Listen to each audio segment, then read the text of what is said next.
Hi, I'm Dustin Abbott, and I'm here today to give you my definitive video review of the newest lens from Tamron, which is the 20-40mm F2.8 Di3, which means it's designed for mirrorless, in this case Sony E-mount, and it has their VXD focus motor, which we'll talk more about in just a moment. This is another unique zoom lens from Tamron that really kind of goes outside some of the traditional zoom range to allow you to start in wide angle at 20mm, which I consider to be somewhat of a sweet spot for landscape, but then to zoom into 40mm, which does put you into normal range. And so it's a unique lens in that it blends a couple of things and adds in the f2.8 maximum aperture.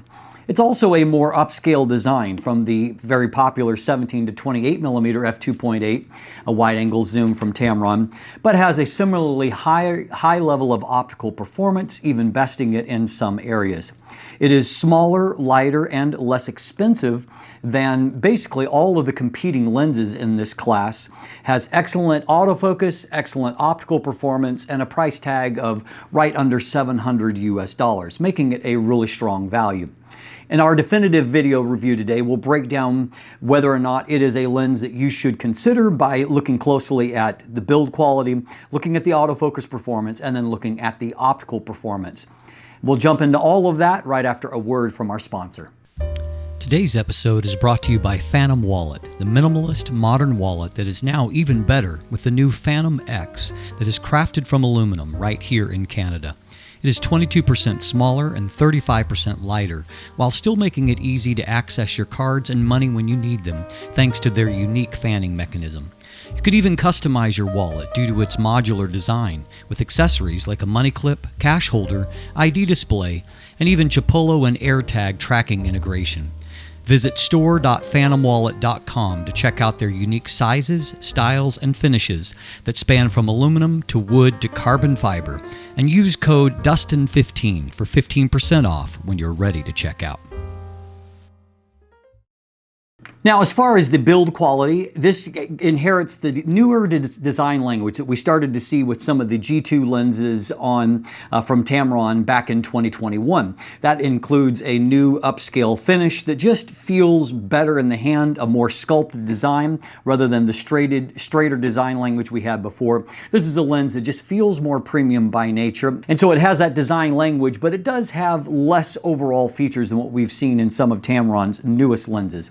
It is very compact in size for a wide-angle, wide-aperture zoom. It is only 74.4mm in diameter with that common 67mm front filter thread that we've seen across almost all, with just a few notable exceptions, of Tamron's lenses for Sony at this point. It is 86.5mm in length, or 2.9 inches in diameter, 3.4 inches in length. It weighs in at 365 grams, nice and lightweight. That's only 12.9 ounces. And so it makes it both smaller and lighter than the competing lenses. Part of the updated design language continues to be a really high degree of weather sealing. At this point, we've got 9 seal points. It starts at the gasket at the back, and then on top of that, we have a fluorine coating on the front element. And so a nicely kind of robust weather sealing as a part of it. One of the new features that does make it onto this lens is that it does have a sealed USB-C port that allows you to both do firmware updates, but then also to access Tamron's free lens utility software and make some tweaks to the lens behavior. Now, because there are not extra switches or buttons on this lens, unlike some of Tamron's recent lenses, you can do less things in the lens utility software, but you can still do things like tweaking the behavior of the focus ring and changing whether it'll be linear or non-linear and things like that, with the potential maybe of additional features in the future that might be unlocked through software. But certainly, even if it was just for the firmware updates, that does ensure that you're going to have a future-proofed lens. And unlike before, where you had to have the separate dock or tapping console, you can now do that directly through the lens, which is a much better way of approaching things. Outside of that, there are no other features on the actual lens barrel itself. We have first a zoom ring, which there is a very minor, about 15mm extension. That actually happens at the 20mm end. It is fully retracted at the 40mm end. The focus ring, it moves, very smoothly, but without a whole lot of feel to it. And so it's only okay when it comes to that. Like a lot of Tamron zooms on more recent zooms, there are two different minimum focus distances. On the wide end, you can focus as closely as 17 centimeters, which is very close, giving you a, but nice and high, 0.126 times magnification. 29 centimeters is the minimum focus distance on the telephoto end, and the magnification is a little lower at 0.20 times. Both figures are useful, and as you can see, allows you to get some unique shots up close. As noted, the autofocus comes to us via their premium VXD focus system. That stands for Voice Coil Extreme Torque Drive. And so it is a linear STM type focus motor that is in many ways equivalent of what I'm seeing from the best on the Sony platform.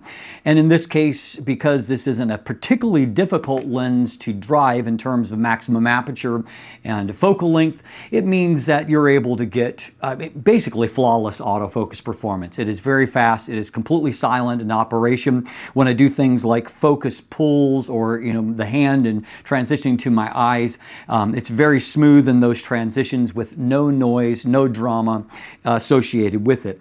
I also saw very good eye tracking, whether it was human or animal subjects. And I will note here on this point that we have a new kitten named Nala that you're going to see in future videos. Unfortunately, my beloved Loki, he was killed by some kind of wild animal in the woods behind our house, and so we very sadly discovered him deceased. And so it's been a rough season, losing a lot, as some of you know, in my life over the last few months. But fortunately, Nala is bringing a lot of joy back into our lives. And so you'll see her moving ahead. But even in her little kittenish self, we were able to get good eye tracking of her. And so good overall performance there.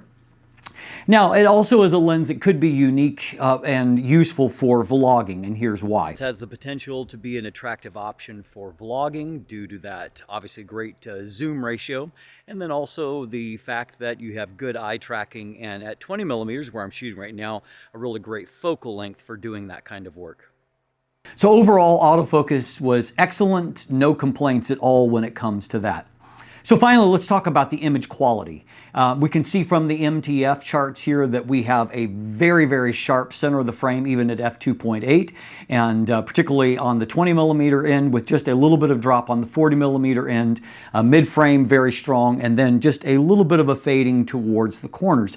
And in my test, I think that largely stood up. Let's dive in, however, and let's take a deep dive look at the image quality performance. So first of all, we'll take a look at vignette and distortion here on the 20 millimeter wide end. And so you can see that there is a little bit of a barrel distortion that has a little bit of a mustache type pattern, though not significant at all. And I will note that compared to the 20 millimeter f2.8 prime lens from Tamron, this is a minuscule amount of distortion by comparison. So they've done a better job of controlling things here. Now you will find that there's profile support in camera for JPEGs and video, and soon there will be profile support in pieces of software like Lightroom for RAWs. At the moment though, as I show you manual corrections, I've used a +7 to correct for the distortion, but you can see, as I said, just a little bit of a wave pattern there, non-linear. Vignette is a +53, so right around 2 stops, a hair more, and the midpoint I've moved over pretty close to the edge there, but overall not an extreme amount of vignette either. Now on the telephoto end, we see that distortion has inverted into a pincushion style distortion. However, it is very linear, as you can see, and so even with a manual correction, very easy to correct for. And in this case, I've just basically gone to the opposite extreme. It's a -7 rather than a +7, and a little less vignette at a +46 to give a nice, clean looking manual correction. Though, as always, you'll see even better results with that profile type correction when those are available. Now, in terms of chromatic aberrations, we can see here that there is a minimal amount of fringing after the plane of focus for longitudinal chromatic aberrations. Nothing extreme there, however. Nothing really to see when it comes to lateral style chromatic aberrations. You don't really see any fringing on either side of the black and white transitions, so nothing to worry about on that front. So here's a look at the test chart that we will be using for our test here. I'm doing the test on a Sony Alpha 1, so 50 megapixels, showing them at a 200% magnification. So this is definitely a torture test, but as we can see, as the MTF suggested, this is a very, very sharp lens. And so in the middle of the frame, that is just fantastically sharp and crisp, even at f2.8. Likewise, the mid frame looks fantastic. I mean, really, really excellent. And even if we go all the way down into the corners, we can see that we've got very good resolution, even into the corners, with just a minor bit of a fade. Now, when you start off with that sharp of a base, there isn't a ton of room for improvement, and so we can see that in the mid frame there's only a minor contrast boost when we stop on down to, say, f5.6, a typical landscape aperture. A tiny bit of more visible improvement in the mid frame, but really it's in the corners that we see the most significant upgrade, because that's really the place where there was much of any room left for improvement. And by f5.6 at 20 millimeters, this is a fantastically sharp lens. Now, our minimum aperture is f22, but as per usual, diffraction takes a hit off of image quality, and so you can see that contrast is reduced by the effects of diffraction. And so as per usual, I would recommend avoiding f22, even f16 to a lesser extent, and use f11 as a practical limit when at all possible. So just out of curiosity's sake, let's take a look at how the new lens compares to the older 17 to 28 millimeter at 20 millimeters. And so we can see that both lenses are extremely sharp in the middle of the frame. Not a whole lot to distinguish them. Both are delivering very high levels of performance. In the mid frame, we can see likewise that they are fairly close, maybe a little bit more contrast for the 20 to 40 millimeter. And in the corner, we can see that we have got a little bit of a brighter result there. They also metered a little bit different. But I do think that we've got a little bit more corner acuity here, just a little bit more detail that is rendered, whereas the textures are a little flatter here on the older lens. We can also see, looking at this portion of the frame, that I see a little bit more contrast here for the new 20 to 40 millimeter. And so I would say that in general, it is slightly sharper at 20 millimeter f2.8 than what the older lens is. So moving on to 24 millimeters, we find in the center of the frame that we have still got a really, really impressive, very detailed result. Stopping down to f5.6 gives very, very minor improvement, but you can see it's a little bit crisper there in some of this text here. So some improvement as stopped down. We can see in the mid frame it continues to look excellent with a little bit of improvement when stopped down to f5.6. In the corner, I would say that the corners are a little less sharp wide open, but you can see that they sharpen up very nicely when stopped down. Popping over here at another mid-frame result, looks really good to begin with, and better still at f5.6. So how about if we compare to the older 17 to 28 millimeter at 24 millimeters? We can see again, center of the frame, very little to distinguish the two lenses. In the mid frame, also a very, very similar performance. In the corners, they are, again, they're pretty much equal, and I don't see a whole lot to distinguish. Here in this zone, I would say that the new lens is ever so slightly sharper. Over at this side, looking at the Queen, we can see that the results are, again, very, very similar, maybe just a little bit more contrast for the new lens relative to the older lens. Moving on to 28 millimeters. In the center of the frame, a very similar pattern to 24 millimeters, extremely sharp wide open, a little bit better still when stopped down to f5.6. Mid-frame, ever so slightly softer to begin with, so you see more of an improvement when stopping down. And likewise in the corners, it's softer to begin with, much sharper when stopped down to f5.6. One final comparison to the 17 to 28 millimeter. This, of course, was the end of its zoom range. We can see that in the center of the frame, ever so slightly more contrast for the 20 to 40 millimeter. In the mid frame, I would say that the 17 to 28 is very slightly sharper there. And down into the corners, I would say a little bit better, very, very minor, but a little bit better for the 17 to 28 millimeter. Looking back over at this side, we can see that it has been pretty consistent.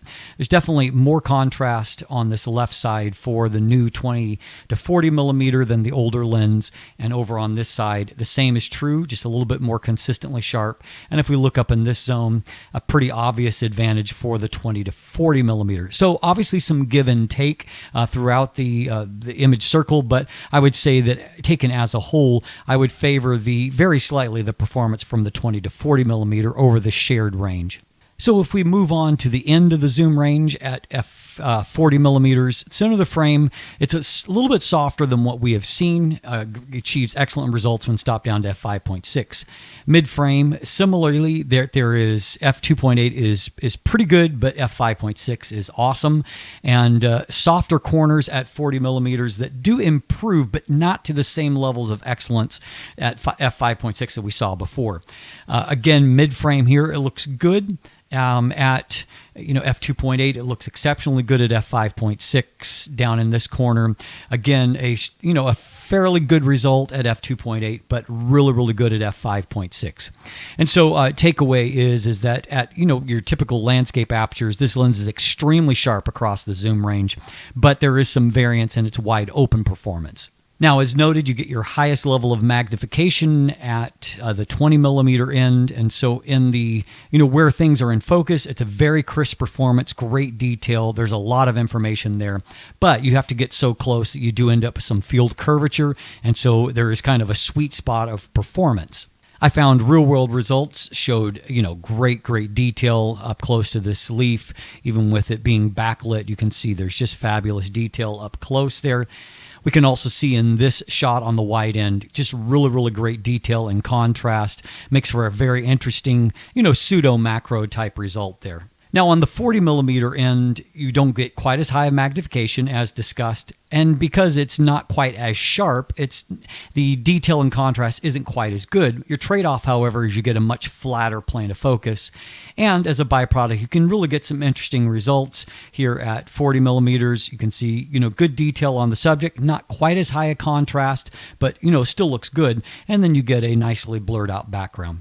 Now, real-world sharpness here, that we're going to look at this scene in detail here at 100% magnification. You can see that at 20mm f5.6, it is just fabulous detail no matter where you look. Right up into the corners, contrast and detail is exceptional. A very good landscape lens.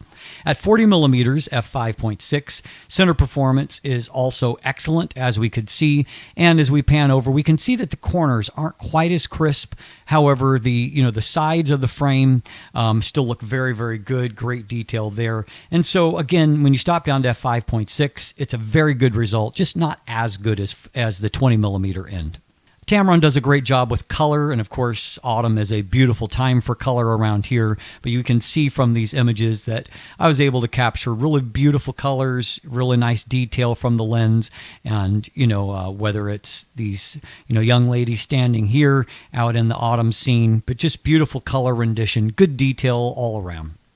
Fun kind of casual type portrait here, and we can see against the the setting of the moss here. So really good detail on the subject, and then of course the unique background, the lichen and the moss that is growing there. So just kind of a fun casual image, but again, it shows off the nice color rendition from the lens.